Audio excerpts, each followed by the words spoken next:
In the direction of Hulyaipole, the Frontline is no longer just a line on a map. It's a constantly evolving observation zone. Every dirt road, every damaged structure, every tree line has been studied over and over again. Above it all, a small drone hovers almost silently. From the ground, the sky looks empty. From above, everything is exposed. The operator isn't just randomly scanning for targets, they're reading patterns. They know when a route is usually active, when it should be quiet, and when something feels off. In this kind of environment, the most dangerous movement isn't the obvious one. It's the one that looks completely normal.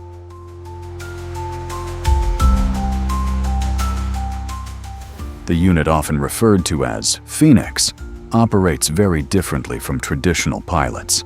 They don't feel engine vibrations or air pressure. They feel the weight of time and decision-making. On their screen, resolution, camera angle, and signal stability are critical.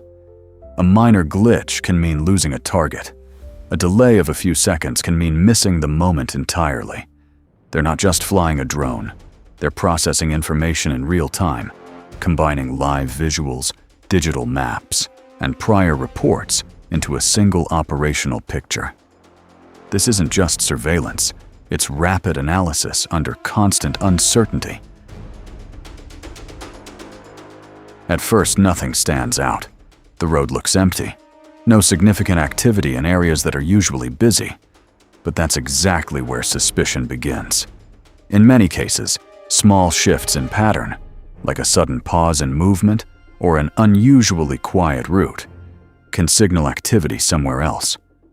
The operator widens the observation area. The camera moves slowly, carefully, avoiding sudden shifts that could blur critical details. And then, in the distance, something appears.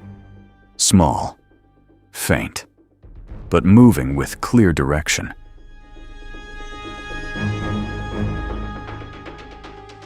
The object gradually becomes clearer. A truck moving along a narrow dirt path, using terrain and vegetation for natural cover. From above, one detail stands out immediately. The rear of the vehicle isn't static. There's movement that doesn't match the motion of the truck itself. That's often a strong indicator of personnel on board. But identification doesn't stop there. The operator has to be sure. Is this actually a troop transport, or just a visual illusion caused by angle and motion? The image is zoomed in, contrast adjusted, every detail examined without sacrificing stability. Observation continues. The drone doesn't move in too aggressively. That would increase the risk of detection. Instead, the operator maintains a safe distance while keeping a clear line of sight. Patience becomes critical. Every second is used to gather more data. Seating patterns, individual movement, even how the vehicle reacts to terrain, all of it provides clues. At this point, the target begins to be classified as potentially high value, but not enough for a final decision. Misidentification in a situation like this can carry serious consequences, both tactically and strategically. The analysis expands beyond the vehicle itself. Are there other vehicles nearby? Any signs of escort or security? Is this a commonly used route, or something unusual? All of these questions need answers, fast. The operator also considers the possibility of hidden defenses. Even if nothing is visible, the threat is still there. In areas like Hulyaipole, concealment is part of the battlefield. What looks simple on screen can be far more complex on the ground. Communication intensifies.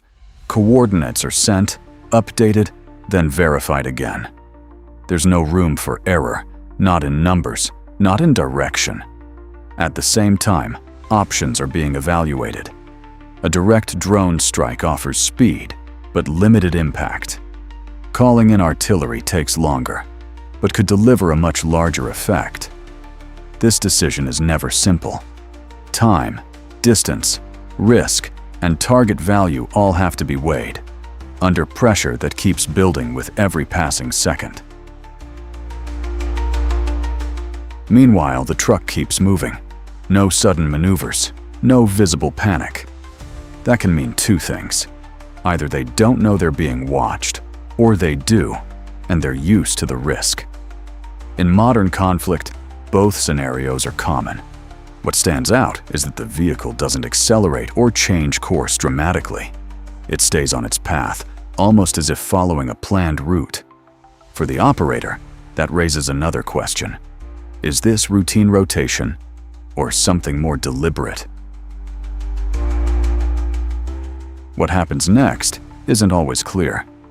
Footage that circulates publicly often shows only fragments, without full context, without independently verified outcomes.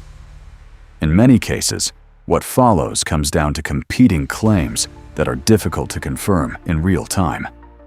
What is clear, however, is how much warfare has changed. Decisions are no longer made only on the ground. They're made through screens, data, and rapid analysis that can shape outcomes before direct contact even happens. It's important to remember that information from conflict zones is highly dynamic and not always independently confirmed. This content is intended to provide analysis, not to validate any specific claim. If you want deeper insight beyond short, fragmented clips, make sure to subscribe, turn on notifications, and share this video. Because behind every small detection, there's a much bigger decision being made.